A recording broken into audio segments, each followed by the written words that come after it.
afternoon po. I'm Abigail Vitalio, student from CSPC. So, yung teacher po namin is natasan kami sa about po sa barangay, community health based practice po.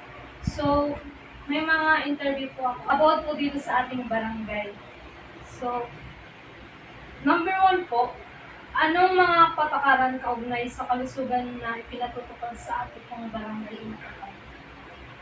Sa kalusugan pinatutupad. Sa lahat dito sa event pati sa Batanda. Regular check-up, tapos sa mga iging, regular din magpapatimbang, iwan. Next po, paano po tinutugunan ang patakarang ito sa pangunahing isyong pangkalusugan sa ating komunidad? Paano natutugunan? Minsan nagbabahibay na ganito, meron sa barangay, may consultation, may medical mission, ganun po. Next. Anong mga programang pangkalusugan ang ipinatupad sa komunidad?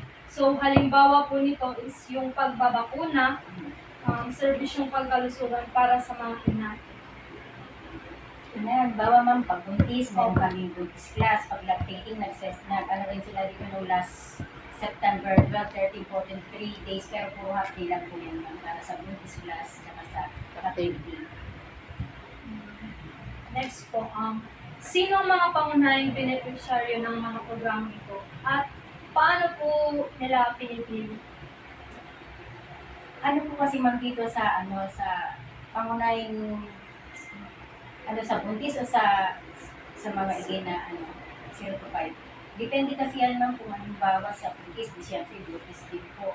Kung sa naman po ma'am sa may mga hypertension, mga halimbawa, siguro sila rin na uunahin namin. Depende po kaya ma'am. So, next po, anong mga tiyak na aktibidad o mga kaugnayan sa kalusugan na isinasagawa?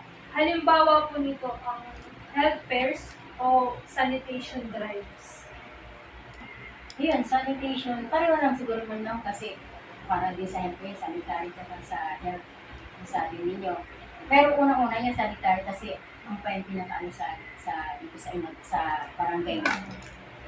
Next po, paano hinihikayat ang mga miyembro ng komunidad na maibahagi po sa aktibidad? Yun nga po ma'am, nasabi ko, hinikayat sila na mag-check up para maiwasan po ma'am yung kung anong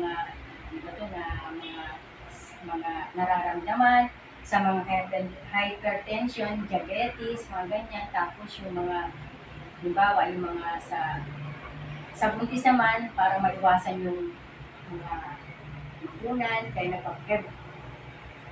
every month magpapacheck up. Basta 112 sa buntis. Dito naman sa 0 to 59, every month nagpapa-immunize o nagpapa-timbang para maiwasan yung mga bata na